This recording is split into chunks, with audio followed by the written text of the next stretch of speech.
Sir Juan, no, ito yung aparato mo. So working na yan. Nakalagay dito is 300 watts na solar panel ko. No. Then, ayan, harvest siya ng 110 watts. Okay. So, ang time is 9:49. So, medyo nakatago kasi yung solar panel ko kaya ganyan. Then, ayan. Nakapunction na rin yan sa kuryente. No, ayan. Then, sa ngayon, buhay yung solar natin, sir, no? Ayan, no? May marking solar, then dito is 220. So ito yung nakasaksak natin sa 220 volts mo kuryente, no? So sa ngayon priority is solar. So yan, naka-solar tayo, no? Ibig sabihin itong dalawang ilaw, so naka-automatic yung pindot natin, no? Dito. So mawala yung solar panel, dito naman ang ilaw. Ito yung mapupunta sa kuryente mo, no? Ayan yung arrow.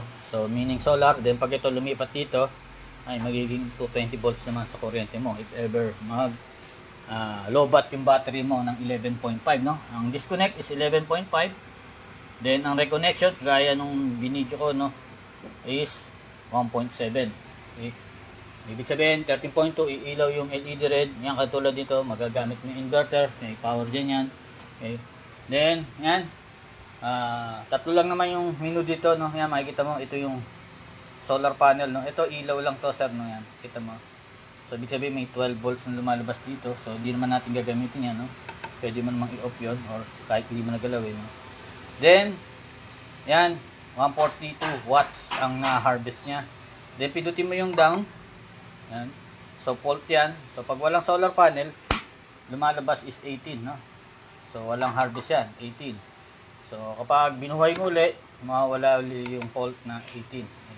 Then, yan, temperature. So, blower natin ay umaandar to ng automatic na 45 centigrade. So, ngayon 38 centigrade, kaya hindi umaandar yung blower mo. Okay? So, ibig sabihin, mainit siya, no?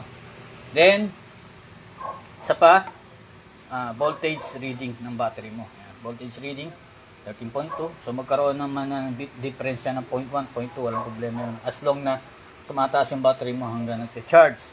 Then 10 ampere ang pumapasok na kuryente dito sa battery natin. So ang battery, 100Ah, pwede hanggang dalawa, parallel. Then yung 500 watts na solar panel mo nga, sir, no, pwede, walang problema. Okay. So yan. So yun lang naman, apat yan, no. So nakaset na to sa pang LiPo 4, no. Ito program. So, nakaset na yan sa LiPo 4. So, ito, wala yan. Sa ano lang yan. So, LO4, ibig sabihin 12 volts. LiPo 4 yan.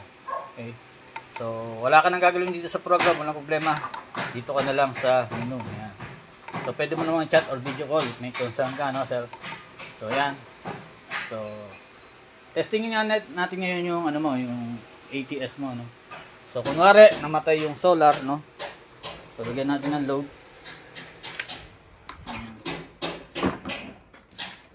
20 volts, 60, 50 watts, electric pan, no? Okay. So, kita mo may reading, no? So, balik natin. So, 0, 0 yan. Ang i-reading ng multifunction meter mo yan, no? Okay. So, 226 volts AC, 0.2 ampere, then power factor, then hertz ng kuryente. Ang lumalabas na inverter natin, 59.9, halos 60 hertz na, no? So, temperature, walang problema yan. So, okay. Patayin natin yung solar, no? Tingnan natin kung magsishift sa yung ATS mo to electricity, no? Ayan, meron tayong naka-outlet na dyan. Okay. So, yun. Patay yung inverter, no? Pinatay ko. So, sa'yo, malolobat yun. Then, makikita mo voltage din, magda-drop. Then, ito yung lilipat. Punta sa DU, no? Okay. So, yun. Ganun ang function nun. So, once na ma-charge na yung battery mo, 13.2, kunwari, mag-charge na 30.2, no? Power uli natin to, no? So, babalik uli yan sa solar. Okay? Ayan. So, solar na uli ang power mo niya. Okay? So,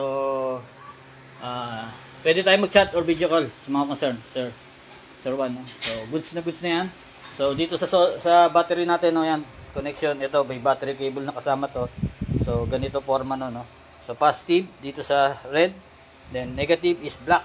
No? Yan, may color coding naman tayo. Wala kang kaligaw-ligaw. Pati yung mga marking natin, ilagyan mo na yan. Okay. So, yun. Solar panel dito, positive to negative. No? May marking din. So wala kang kaligaw-ligaw dyan. Alam mo na yan. So salamat ulit sa pagtitiwala, Sir Juan. No? So God bless.